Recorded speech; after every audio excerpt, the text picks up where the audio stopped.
Thank you very much. Thank you for inviting me, and it's a pleasure to be here and tell you about reactions to old information. So in the past, we've observed a variety of pieces of evidence that markets react to news when the news is not actually new. A very salient example of that is the case that's called Cure for Cancer. This is a cancer breakthrough that was initially reported in 1998, I think in November, in an article in Nature, as well as in the New York Times. There was a price response of about 30% for the company that had the rights to that breakthrough.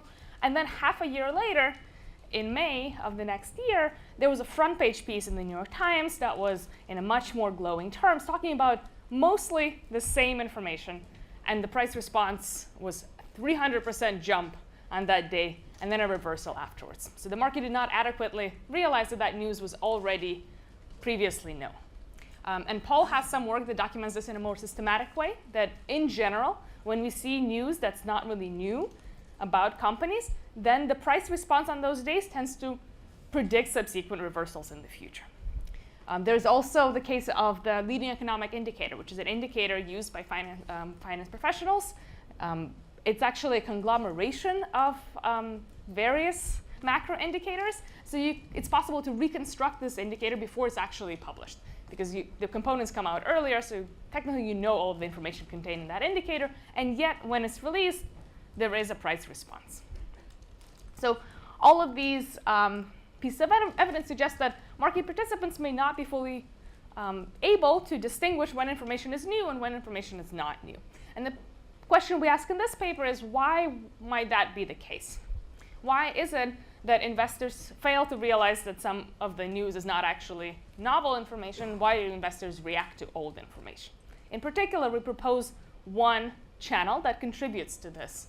And that's the fact that it's cognitively difficult to identify old news when it's not just a straightforward duplication of a single fact, but rather a repackaging of previously known facts from multiple sources. So this would be the example of that leading economic indicator, where even though you can figure out where that indicator would be by combining all the macro indicators that have already been released, that's not necessarily the most straightforward operation.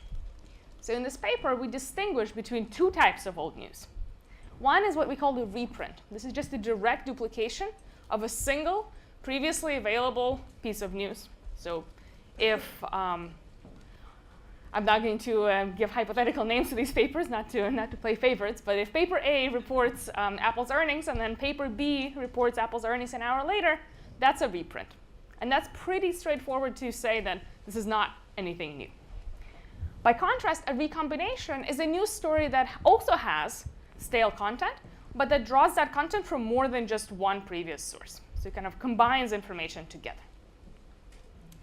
And we have some evidence from psychology and behavioral economics that individuals in general are not the best at dealing with complex correlation structures. So when you give them signals that are correlated, it's not super simple for them to extract each individual signal. We apply this logic to the context of financial news, and we run an experiment on finance professionals to see whether or not they do have more difficulty identifying these recombination news as being old news. Then we take this cognitive limitation that we document in the experiment and take it to the data from the financial markets and see whether we observe price patterns and trading volume patterns that are consistent with this limitation that we document in the clean experimental setting. But before I go into further detail on what we actually do in these two parts of the paper, let me contextualize these reprints and recombinations with a couple of examples. So this is an example of a reprint. We see a Bloomberg News article that Apple is developing curved iPhone screens, and then a day later, we see a New York Post article that talks about the same thing. So this is an actual headlines from 2013. And here's an example of what would we call a recombination. There is one piece of news, which is that there is a collaboration being announced between VentiRx and Celgene. And then there is another piece of news, which is that Celgene is now having this exclusive option to acquire VentiRx. So a recombination news article is one that talks about the fact that there's a collaboration with an exclusive option to acquire. It talks about both of these pieces of news. It doesn't exactly copy either one of the articles. So as I mentioned, I'm going to begin with some experimental evidence where I present actual finance professionals with these various types of news, so new news, reprint news, recombination news, and see how they assess the novelty level of each article. And then I will present some empirical evidence on the market reactions to recombinations versus reprints from a large data set of all the news articles that were passing through the Bloomberg terminal. So these are not necessarily just news that are written by Bloomberg. These are also all the news, such as Associated Press and other sources that Bloomberg collects. So let's begin with the experiment. The goal here is to see whether it is cognitively harder for finance professionals to figure out that a recombination is not new than to figure out that a reprint is not new. And we want to isolate articles that are basically comparable on everything else, except that one is a recombination, one is a reprint. That's why we do it in an experimental setting, so that we can say that it doesn't seem like there's anything else contemporaneously going on that might be biasing these results. So the approach we take is we run a survey of finance professionals, controlling for other article characteristics, and we recruit participants from a variety of finance firms with a heavy focus on asset managers, but also broker-dealers, hedge funds, some kind of private equity firms, and so on. So a lot of the main players are represented here. The participants also vary in terms of their role, so anybody from an analyst to a managing director, sometimes higher, so kind of spans the entire landscape in terms of the seniority and the type of firms that they're employed by. Currently, this is not a particularly large sample, it's 41 participants, but this is an ongoing project, so it's going to be about 200 participants by the time that we're done conducting the survey. There are 40 questions that each participant sees in the survey. And each question is just a headline where the participants rank the novelty. Now, some of those headlines are the specially designed headlines that are used for the experimental purposes, where we've constructed the reprints and the recombinations. Half of the headlines are just filler headlines. These are random headlines that we took from that time period, and we've interspersed them in to simulate the kind of information overload that market participants typically feel when they're consuming news. There's a lot of news coming in contemporaneously. You might be tracking one firm. You might get distracted with news about other firms. So we've put in these filler headlines. This is an example screen with not a headline that's actually in the experiment, but a completely random one. So the headline is in the middle. The headline is tagged with an entity, so this would be a specific firm, if this headline is relevant to a firm. Or it would be something like world news or US macro news, or basically what is this headline about? That's going to be there in blue. The participant ranks the novelty of that headline relative to all the other headlines that we've shown him or her in this experiment already, on a scale from nothing new to completely new. So this is a 7-point scale. And again, to simulate the kind of overload that a market participant might feel, they don't have an unlimited amount of time to look at each headline. That's not really realistic. When a trader is actually reading the news, they're trying to be pretty fast, and they're also having quite a lot of articles coming in at the same time. So we have a 10-second limit in which they can read this headline and rank its novelty relative to what they've seen in the past. The timer is on top and tells how many seconds are left. So the experimental set, the set of these specially designed headlines that we're using to evaluate the perceptions of novelty, is a sample of 20 stories about a fictitious firm. So we've constructed these stories about firms that are not actual firms because we want to have a completely clear slate when the experiment starts. So this is when you see the first headline, it's going to be completely novel because you've never heard anything about this firm in the past. And then we construct the articles subsequently to be matched in terms of their novelty. We have two separate firms, so two separate samples.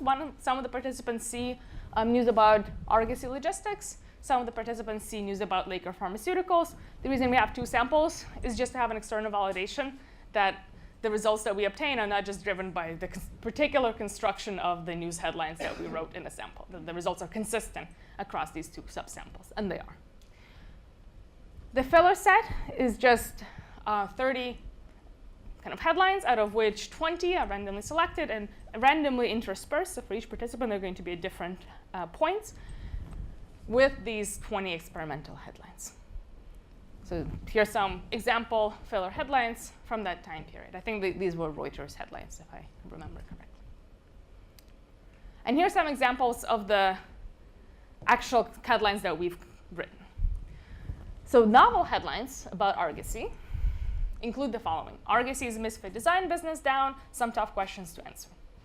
Argosy trucking Q3 results above expectations, EPS 1.2 versus 1.1. These are both new pieces of news. One is about the design business, one is about the earnings announcement. This one would be a reprint. Argosy beats expectations, Q3 trucking results, CPS up 0.1 on 1.1. This is the same information as in that second novel headline. It's written a bit differently, but the content is the same, and in fact, majority of the words are the same. They're just kind of moved around a little bit. This is a reprint headline. By contrast, this one here, Argosy Q3 earnings beat expectations but design business down, is a recombination. It talks about both the earnings fact and the design business fact. So these are all written by me and my co-author. And we make sure that the articles, on average, are all the same length. So in terms of the number of words in the articles, on average, they're about 8 words each, whether it's a novel news, a reprint, or a recombination. We make sure that the location of the reprints and recombinations is roughly the same in that stream of 20 news. So we don't want to have all the reprints come first and all the recombinations come later, or vice versa, because that might affect kind of what the participant remembers and how they evaluate the novelty. So that's not the case. They're evenly matched in terms of their location in the stream of news. And most importantly, when we take a look at the percentage of the words in each of the headlines that have already appeared in the previous headlines, that percentage on average is the same for the reprints and the recombinations. So when we recombine the facts, we don't want to do so in language that's substantially different if the reprints are copying the language directly. Because then we're going to confound the actual recombination effect was just, well, it's more straightforward to figure out that something is the same piece of information when it's said in the same language than if you're kind of translating and using different terms. That's, again, not the case. Reprints and recombinations, on average, 80% of the words have already appeared in the previous articles. As you saw from the examples on the previous slide, and in the paper, I'm going to provide the full list of the headlines. They don't actually have any new information in them. None of the reprints or the recombinations have novel information. Novel news, on average, intersect with previous articles by about 20%. That's because they do talk about the same firm, so some of the words are going to be the same, much lower than the reprints and recombinations. So when we ask the participants to evaluate on that 7-point scale, how new is each headline, what do they say? They rank the novel news as quite new, so about 4.5 out of 7. Not a full 7, because I guess they do think that, well, it's talking about that same company, it's kind of related, so they don't rank it as entirely new. But the reprints and recombinations are ranked as less novel. Most importantly, the recombinations are ranked as more novel than the reprints. So if we do the comparisons, first compare the novel news against the old news. Well, this is more of a sanity check, right? This is just to make sure that the participants in our experiment are actually paying attention. If they were not ranking the new news as new, then something is wrong. Well, they are. They're ranking the new news as really significantly more novel than the old news. They're also ranking the recombinations as significant at sort of the 5% level, with a t-stat of about 2, as more novel than the reprints. And we already get significant results with just 40 participants, so I anticipate that as the survey scales up to the intended 200 participants, that these will be even stronger. So the experimental evidence suggests that when we control for everything else, so articles that are same length, they're sort of about the same company, we made sure they have no novel content, and so on. In those cases, the articles that draw content from more than one source appear as more new to market participants than the ones that just directly copy one single previous source. What would be the predictions from this finding for the financial markets?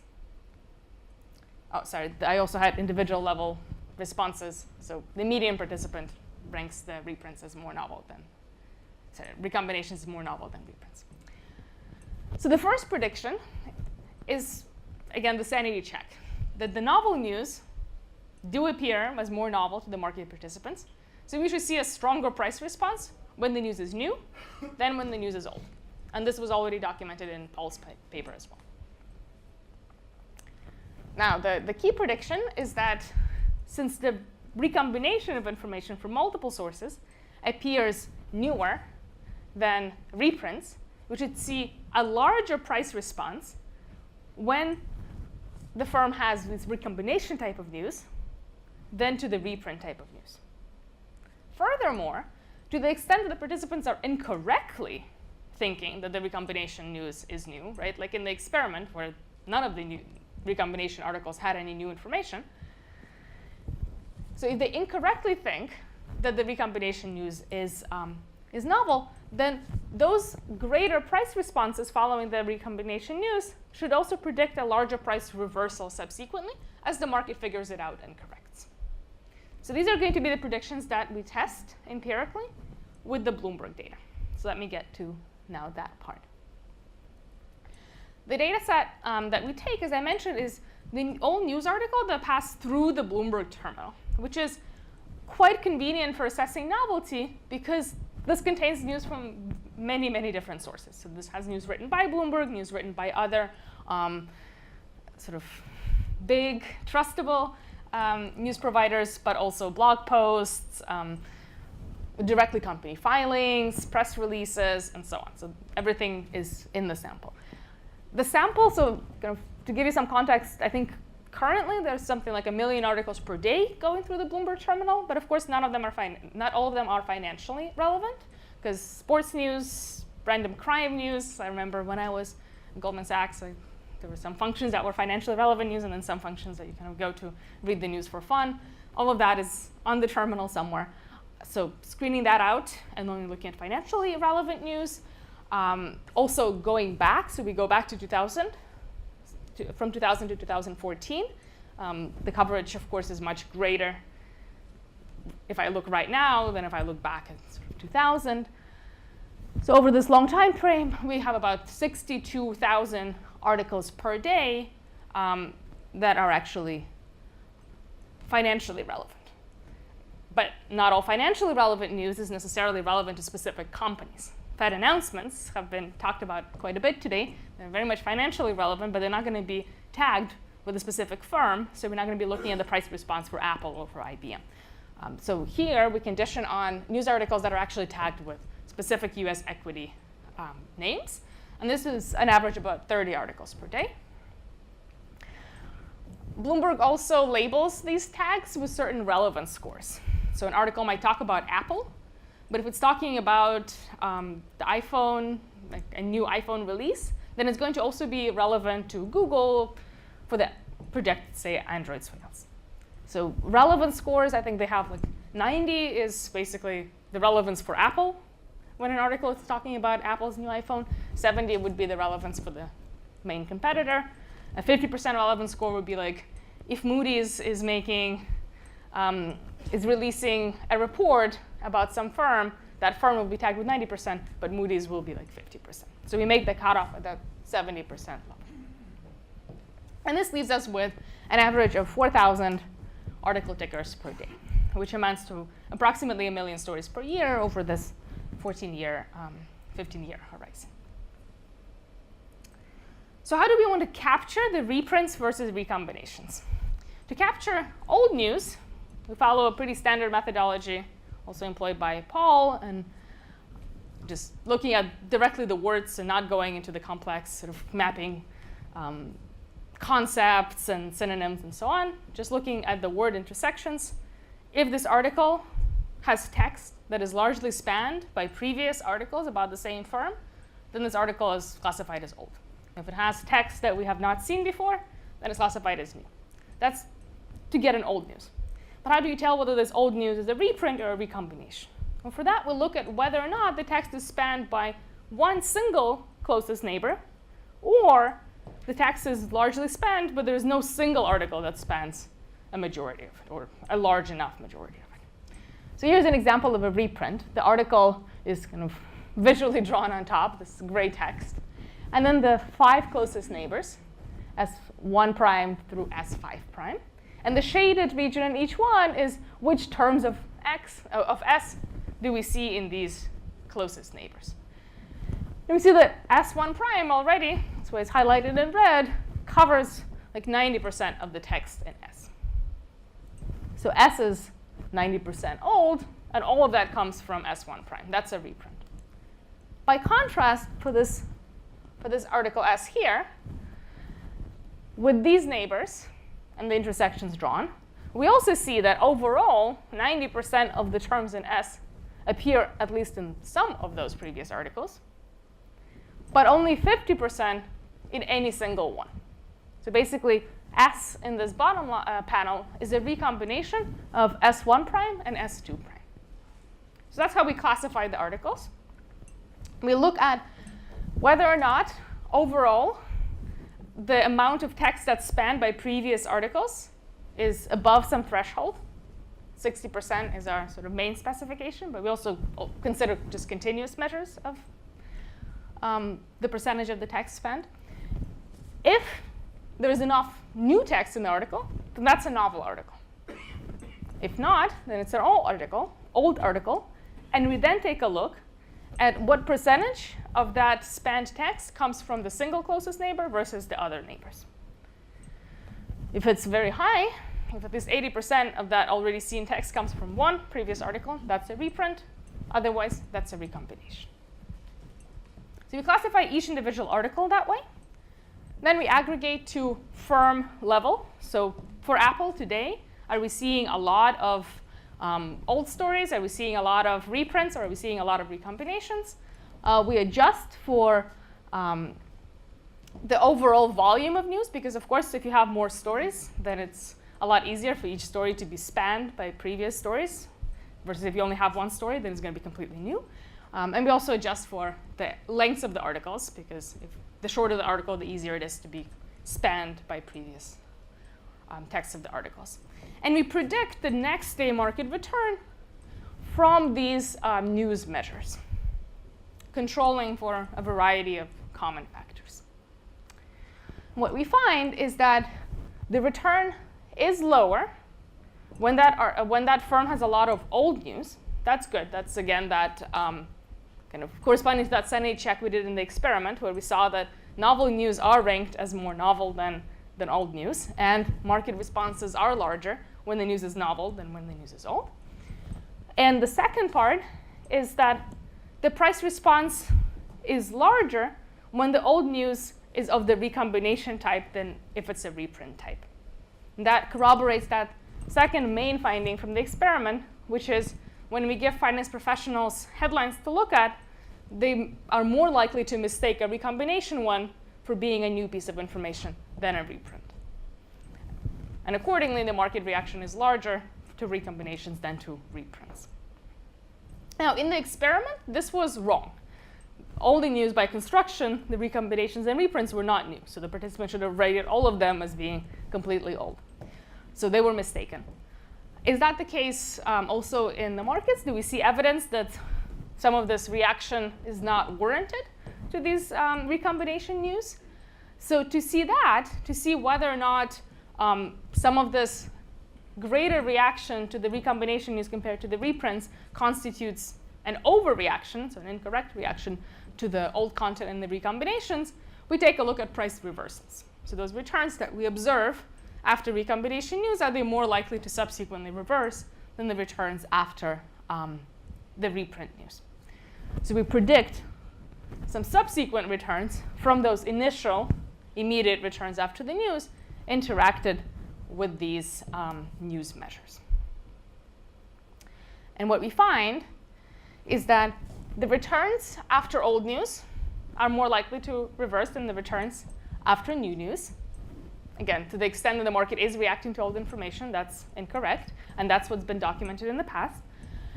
Furthermore, when the content is a recombination rather than a reprint, that prompts the larger price reaction. Well, that also predicts a larger price reversal subsequently. So those initial reactions to the recombination news are, in fact, containing overreaction to old content, just as would be predicted from the experiment. All right, the last thing that I want to show today is how those results vary over time. So one question that you might have is, well, this is a pretty long time series from 2000 to 2014. The news landscape is ever evolving.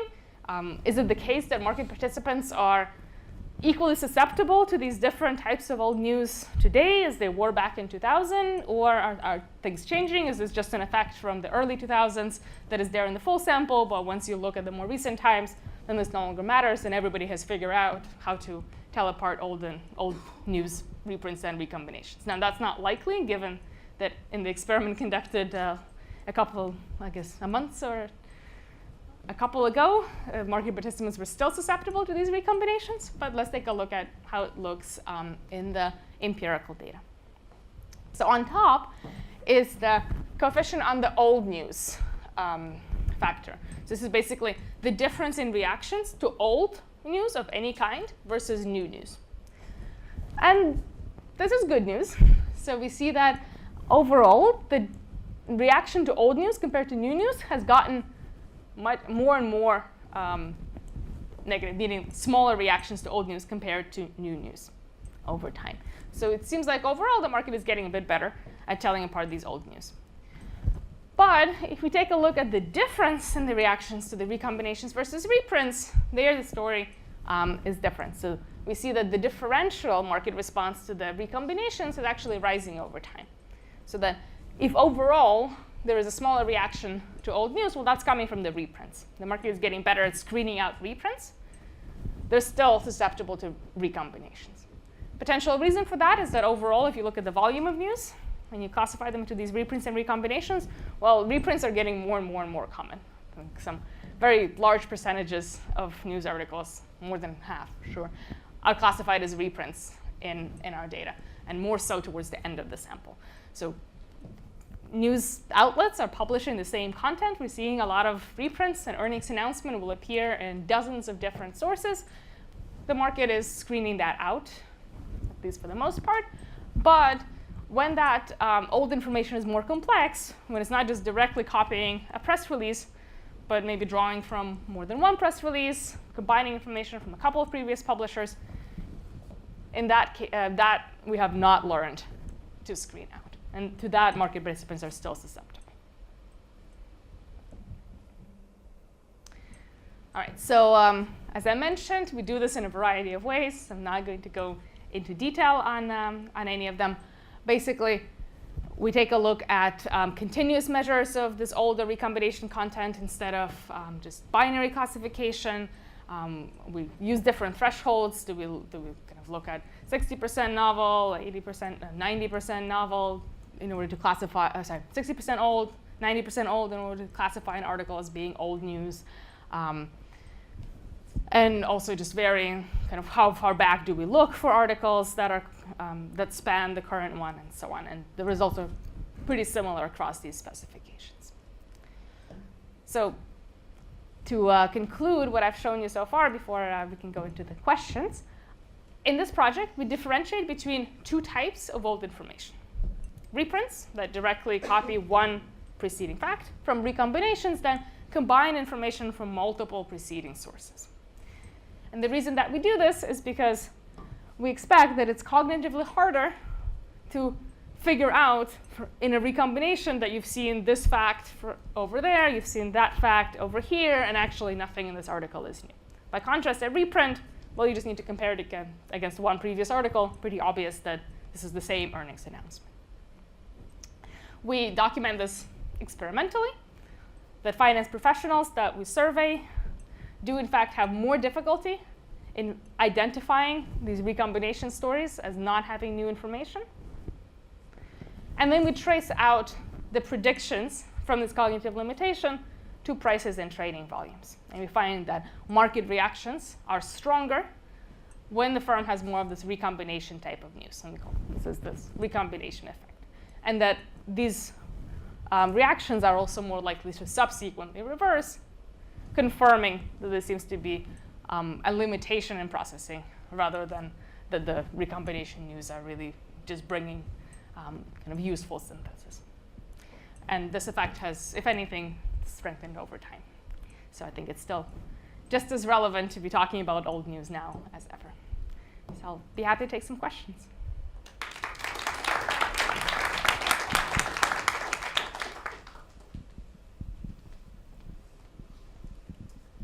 Thank you for that. When you had the charts that showed the sensitivity or the reaction to the different types of I guess of head fakes that the trader could get, it looked like the repeat news had like a pretty steady downward trend, but then the recombination, it looks more like a level shift right around the financial crisis. And I wonder if, do you think that there could be some sort of change in psychology that affects, makes it harder for people to cognitively, process things when they're sort of freaked out? Yeah, that's a great question. And yeah, we've definitely noticed this on the chart when we printed out that chart the first time. It does look like it's right around 2007, 2008 that we get the biggest increase in this effect. There's a bit of a trend beforehand as well. I'm not sure, to be honest. So it can be either on the investor side, as you mentioned, sort of a more fearful psychology that makes you maybe less able to process the information, right? So kind of scarcity of resources affects your cognitive ability, and that has been shown in other contexts like poverty. That might be playing out in here as well. It could also be on the production side. So I'm also not sure if anything's changed in terms of how the journalists have started recombining facts after that. I have this text processing, but I haven't gone through the news myself. But yes, that's a really interesting point. Mm-hmm. Okay, just one question regarding complexity. Are original or new articles more complex than reprints and recombinations? Because like the very first example that you gave us, the article was published in Science or Nature, and then it was later on, it was disseminated across the public. So maybe they're more difficult to understand, the original articles? Yes, I think there's definitely complexity to processing new information. And there are a variety of predictability of returns to new news as well, right? There is kind of the post-earnings announcement drift, possibly by limited attention, limited processing, whatever you want to call it. There's also, I think, if you look at really short term, there tends to be overreaction to a variety of news events. So I think it's true that investors are not perfect at processing novel information either, and that would make sense if they're tricked by this kind of complexity, that the complexity in just plain news would also be difficult to assess. In here, we kind of step away from that and just look at the predictions for the differential price impact of old news compared to novel news, which should be smaller, but larger for the type of old news that's more complex. Two observations. So the first one in the experiment, when you did novelty scale, you had a 4.7 out of 7 for novel. That seems quite low. I wonder if participants didn't follow instructions, and when they see some random company EPS earnings, it's similar to what they've seen before, so they don't rate it highly. And if you had sentences like Santa Claus lands on Mars, which is ridiculous, people might rank it as 7. So maybe because you had kind of generic sounding sentences, they tended to not get ranked as high. So people basically were trying to map it against their internal dictionary instead of what they just saw. And on that topic, I wonder, when you have the recombinations, if there is some synthetic synthesis, that holistic combination that adds value, the words that don't overlap, whether the conclusion is different. So because it's not a 100% match, maybe they're able to, the interaction of the two things gives you a different conclusion that wasn't there before. Yeah, great points, both of them. So for the first one, yes, those market participants might be mapping against their own kind of previous knowledge base. Also, remember, I have those filler headlines, which do appear a lot more new because they talk about things other than Argosy or Laker, which I think lowers down the Argosy and Laker responses. One thing that I did check was kind of just a sanity check of, is the participant paying attention? Because a couple of them seem to be giving pretty random answers. And that was suggested by one of the participants, is that when the very first headline that they see in the experiment, everybody should be ranking as a 7. Like, if they're not, then they're doing something else. So I checked that the majority of participants were at least doing that. And if I restrict the sample just to those that did, the results were the same. So at least kind of it's consistent with that sanity check. But yeah, their scale is probably a little bit different from my full 7-point scale based on the fact that the filler headlines will talk about different things and appear more new. Now, to your second question, remind me what it was, sorry.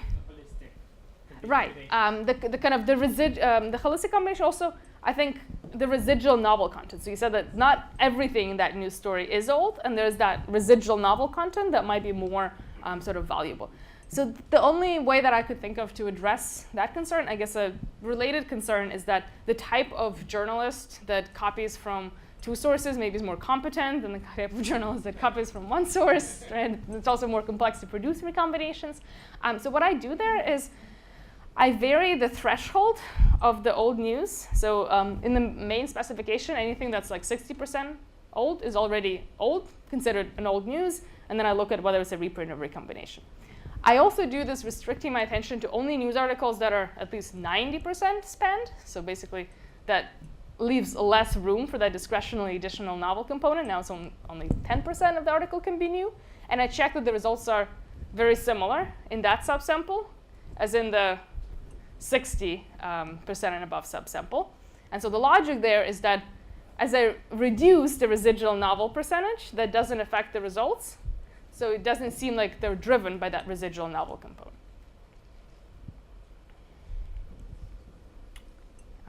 Yeah, please. Yeah, so have you thought about looking at salience? Because I actually wonder if your effects might actually be stronger. So one of the things that we've found in our data is that particularly salient communications, particularly salient news articles, will get reprinted more, and there will be more recombinations. So we've had to deal with deduplicating that in our data a whole bunch. And so you wind up with that Apple press release getting reproduced not a few dozen times, but a few hundred. And so I wonder if you were actually to control for salience, and I'm not going to propose I have a perfect control for that, but I wonder if you actually might even find stronger effects. Have you explored that at all? So I have explored salience, but orthogonally to the novelty. So in a separate paper, I look at positioning of the news articles on the Bloomberg terminal. Yep. And the ones that end up being pinned to the top of the screen prompt much faster, more efficient price reactions than the comparable articles that don't get pinned. So for sure, how the articles are presented also has an effect on how investors view them. I don't really consider that in this paper, so I kind of keep them a bit separate. But I think there's probably an interaction, and that might, in fact, strengthen some of these results. So connecting to the previous panel, one implication of introducing AI into this space is that we'll probably get a lot more recombinations, and that suggests that we'll also have more volatility based on your results. Do you have any, I guess, policy recommendations or guidance going forward about how to combat that? Yeah, great question. I'm not sure if I feel comfortable enough to be making recommendations. So I think actually what we've seen so far with sort of machine learning type of advances is this increase in reprints.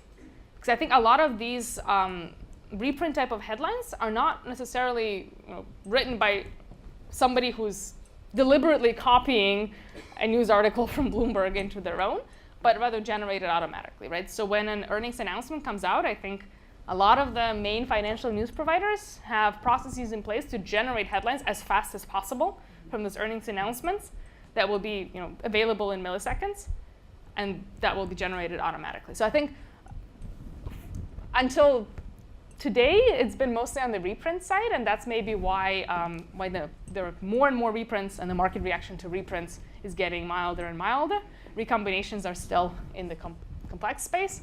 but perhaps going forward, we will get a lot of automatically generated recombination news articles as well. My prediction is that hopefully in equilibrium, that will then start looking like that graph on top, and that the investors will just start screening them out better as well. Fingers But we'll crossed, see. yeah. I think there's one in the back.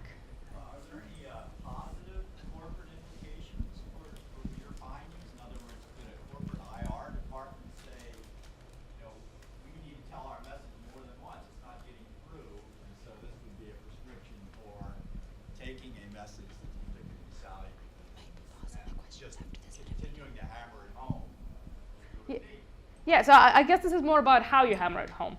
So if you want to do it by combining your positive messages together, rather than just repeating the same one. Advertisers do, right? So why can't IR departments do the same thing? Yeah, by all means. Okay, well, thank you for your great presentation.